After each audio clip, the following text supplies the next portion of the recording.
Champions trophy భాగంగా India versus Bangladesh first match అయితే సునాయాసంగా ఇండియా అయితే గెలిచింది. ఇక second match India versus Pakistan మాత్రం ఒక బిగ్గెస్ట్ రైవల్రీ మ్యాచ్ అని చెప్పుకోవచ్చు ఈ ఛాంపియన్స్ ట్రోఫీలో. ఈ రైవల్రీ మ్యాచ్ లో ఎవరు గెలవబోతున్నారు, అలానే ఎవరికి ఫేవరబుల్ గా ఉన్నాయి స్టాట్స్ అనేవి ఈ వీడియోలో మనం క్లియర్ గా డిస్కస్ చేయబోతున్నాం. అలానే పాకిస్తాన్ టీంలో ఫకర్ జమాన్ లాంటి టాప్ ప్లేయర్ ఇంజ్యూర్డ్ అయ్యి రోల్డ్ అవుట్ అయిపోయాడు. అతని ప్లేస్లో ఎవరు ఆడబోతున్నారు అనే ఇంట్రెస్టింగ్ టాపిక్ని కూడా మనం ఈ వీడియోలో డిస్కస్ చేయబోతున్నాం. ఇంకా లేట్ చేయకుండా లెట్స్ గెట్ ఉండేది వీడియో. ముందుగా India versus Pakistan head to head చూసుకున్నట్లయితే ఓడిఐస్లో ఇప్పటివరకు అయితే మన ఇండియా పాకిస్తాన్ 134 ఓడిఐ మ్యాచెస్లో తడబడ్డారు. అందులో పాకిస్తాన్ అయితే లీడ్ చేస్తుంది ఈ ఓడిఐ మ్యాచెస్లో.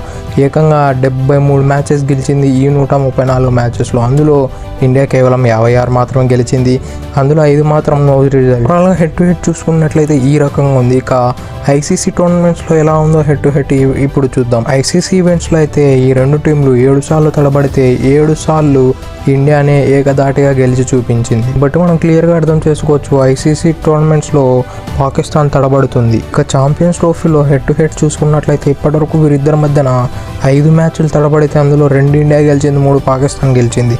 ఈ ఛాంపియన్స్ ట్రోఫీస్లో అయితే పాకిస్తాన్ డామినేట్ చేస్తుంది ఇండియా పైన. ఈ దుబాయ్ పిచ్ చూసినట్లయితే ఫస్ట్ మ్యాచ్ అయితే డెఫినెట్లీ ఫస్ట్ ఇన్నింగ్స్లో అయితే బౌలర్స్కి కొంత హెల్ప్ఫుల్గా ఉంది. మనము ఫస్ట్ మ్యాచ్ చూసినట్లయితే మొహమ్మద్ షమి, హర్షిత్ రాణా మంచిగా బాల్ని స్వింగ్ చేశారు ఇరువైపులు. సెకండ్ ఇన్నింగ్స్ చూసుకున్నా కూడా డ్యూ అయితే ఎక్కడే కానీ రాలేదు. బంగ్లాదేశ్ ప్లేయర్లు ఎక్కడే కానీ ఆ బాల్ని స్వైప్ చేయడానికి టవల్ అయితే యూస్ చేయలేదు. దీన్ని బట్టి మనం అర్థం చేసుకోవాల్సింది గ్రౌండ్లో డ్యూ అనేది లేదు. కాబట్టి టాస్ గెలిచిన వాళ్ళు బ్యాటింగ్ చేస్తే చాలా బాగుంటుంది. సెకండ్ చేజింగ్ చేసినట్లయితే కొంచెం కష్టమయ్యే అవకాశాలు కూడా ఉన్నాయి. ఎందుకంటే డ్యూ లేనప్పుడు ఈ పిచ్చెస్ అనేవి స్లోగా అయిపోయి టర్న్ అనేవి ఎక్కువ ప్రిఫర్ చేస్తాయి.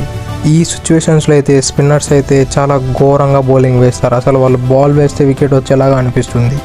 మనమైతే డెఫినెట్లీ బ్యాటింగ్ తీసుకుంటే చాలా బాగుంటుంది ఏ టీం అయినా టాస్ గెలిచిన తర్వాత. పాకిస్తాన్ టీం విషయానికి వస్తే పాకిస్తాన్ టీం అయితే ఓడిఐస్లో డెడ్లీ డేంజరస్ టీం. ఈ గత కొన్నేళ్లుగా చాలా మంచిగా కనపడుతుంది. రీసెంట్గా అయితే సౌత్ ఆఫ్రికాకి వెళ్ళి సౌత్ ఆఫ్రికాని వైట్ వాష్ చేశారు. అలానే ఆస్ట్రేలియాకి వెళ్ళి ఆస్ట్రేలియాని కూడా వైట్ వాష్ చేశారు ఓడిఐస్లో. రెండు కంట్రీలను వైట్ వాష్ చేయడం అంటే not an easy job.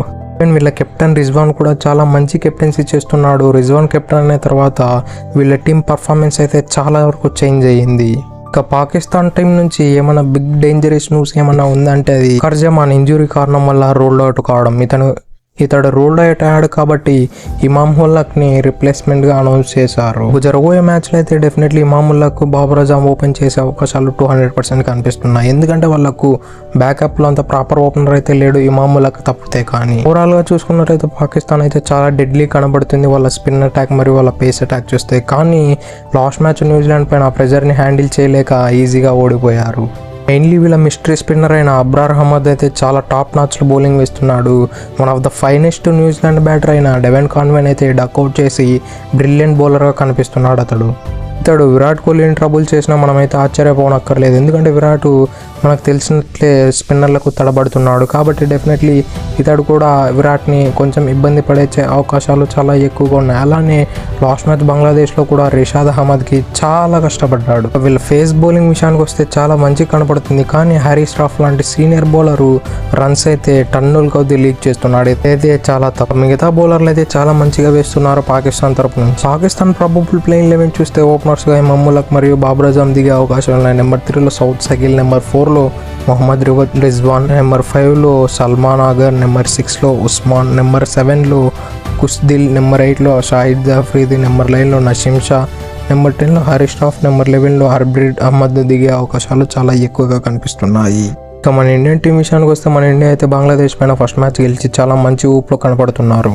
First match గెలిచినా కూడా కొన్ని సరి చేసుకోవాల్సిన అవసరాలు అయితే చాలా ఎక్కువగా ఉన్నాయి. మెయిన్లీ మన ఇండియా ఫీల్డింగ్ దాదాపు 3 క్యాచెస్ మిస్ చేశారు ఒక మ్యాచ్లో. అయితే అది నాట్ అన్ ఈజీ జాబ్. అది కూడా ఒక big tournament ICC champions trophy లాంటి టోర్నమెంట్లో ఒక మ్యాచ్లో 3 క్యాచెస్ డ్రాప్ చేయడం అసలు అది జీర్ణించుకోదగ్గ విషయం అయితే కాదు. కాబట్టి మన ఇండియా ఎంత త్వరగా అయితే అంత త్వరగా ఫీల్డింగ్ ల్యాప్సెస్ నుంచి బయటకు వచ్చి ప్రాపర్ ఫీల్డింగ్ చేసినట్లయితే అది కూడా ఒక యాడెడ్ అడ్వాంటేజ్గా కనపడుతుంది మన ఇండియన్ టీంకి. మన ఇండియా బ్యాటింగ్ విషయానికి వస్తే టాప్ మ్యాచ్లో కనపడుతుంది. ఆఫ్ కోర్స్ మధ్యలో కొంచెం బ్రేక్ అవుతుంది, కానీ శుభ్మన్ గిల్ లాంటి మ్యాచ్ విన్నర్ అయితే కంటిన్యూస్గా రన్లు కొడుతూ అతని పని అతడు చేసుకుంటూ వస్తున్నాడు. అది చాలా మంచిది. అతను రీసెంట్ ఫామ్ చూసినట్లయితే మైండ్ బ్లోయింగ్ ఫామ్ అని చెప్పుకోవచ్చు. లాస్ట్ 3 మ్యాచ్లు ఆడిన ఇంగ్లాండ్ వర్సెస్ ఇండియా మ్యాచెస్లో అతడు 3 50లు కొట్టి 2 50లు కొట్టి ఒక సెంచరీ కొట్టాడు. అలానే ఈ ఛాంపియన్స్ ట్రోఫీలో ఫస్ట్ మ్యాచ్ సెంచరీ కొట్టి మంచి ఆర్బాన్ని అందించాడు టీంకి మరియు అతని పర్సనల్ క్రికెట్ లైఫ్కి. ఇక లాస్ట్లో కేఎల్ రాహుల్ కూడా ఒక యాంకర్ కైండ్ ఆఫ్ ఇన్నింగ్స్ ఆడి చాలా మంచిగా మ్యాచ్ని ఫినిష్ చేయగలిగారు. మన ఇండియా బౌలింగ్ విషయానికి వస్తే చాలా మంచిగా రాణిస్తున్నారు ఎక్సెప్ట్ కుల్దీప్ యాదవ్. నాకు తెలిసినంత వరకు అయితే ఈ మ్యాచ్లో కుల్దీప్ యాదవ్ని బెంచ్ పైన కూర్చోబెట్టి వరుణ్ చక్రవర్తిని ప్లేయింగ్ లెవెల్లోకి తీసుకునే అవకాశాలు చాలా ఎక్కువగా ఉన్నాయి. ఎందుకంటే గౌతమ్ గంభీర్ ఒక ప్రో యాక్టివ్ కోచ్. అతడు ఇమ్మీడియట్లీ చేంజెస్ చేస్తూ ఉంటాడు, అది కూడా మంచి ఫలితాలు అందిస్తూనే ఉంటాయి. కాబట్టి అతడు డెఫినెట్లీ కుల్దీప్ యాదవ్ని తీసేసి వరుణ్ చక్రవర్తిని తీసుకొచ్చే అవకాశాలు ఉన్నాయి. ఇక మన మెయిన్ గన్ బౌలర్ అయిన మొహమ్మద్ షమి గురించి మనం మాట్లాడకపోతే మొహమ్మద్ షమి అయితే ఐసీసీ టోర్నమెంట్ అనేసరికి అతడికి ఏదో పూనకాలు వచ్చేస్తాయి. ఐసీసీ టోర్నమెంట్స్లో ఇప్పటివరకు అతడు ఏకంగా 5 వికెట్ హాల్స్ తీసాడంటే నార్మల్ విషయము కాదు. ఏ బౌలర్ అయినా సరే ఐసీసీ టోర్నమెంట్ లాంటి బిగ్ టోర్నమెంట్స్లో బౌలింగ్ వేయాలంటేనే చాలా భయపడుతూ ఉంటారు. కానీ మొహమ్మద్ షమి మాత్రం 5 వికెట్ హాల్స్ ఏదో ఒక బ్యాటర్ ఒక 4 or 6 కొట్టినట్లు with ease two 5 wicket hauls తీసుకొస్తున్నాడంటే అది చాలా గ్రేట్ థింగ్. మీరు 2023 ఓడే వరల్డ్ కప్లో చూసినా కూడా హార్దిక్ పాండ్యా ఇంజురీ వల్ల బయటికి వెళ్ళిన తర్వాత వచ్చి మొహమ్మద్ షమి అయితే బ్రిలియంట్ బౌలింగ్ కనబరిచాడు. మొహమ్మద్ షమికి అయితే మిస్టర్ ఐసీసీ అనే ట్యాగ్ని అయితే ఈజీగా ఇచ్చి పడేయచ్చు. మన ఇండియా ప్రాబబుల్ ప్లేయింగ్ 11 విషయానికి వస్తే ఓపెనర్స్గా శుభ్మన్ గిల్ మరియు రోహిత్ శర్మ బరిలోకి దిగుతారు. 1 డౌన్లో విరాట్ కోహ్లీ, నెంబర్ 4లో శ్రేయస్ అయ్యర్, నెంబర్ 5లో అక్షర్ పటేల్, నెంబర్ 6లో కేఎల్ రాహుల్, నెంబర్ 7లో హార్దిక్ పాండ్యా, నెంబర్ 8లో రవీంద్ర జడేజా, నెంబర్ 9లో హర్షిత్ రాణా, నెంబర్ 10లో మొహమ్మద్ షమి, నెంబర్ 11లో వరుణ్ చక్రవర్తితో బరిలో దిగే అవకాశాలు చాలా ఎక్కువగా కనిపిస్తున్నాయి.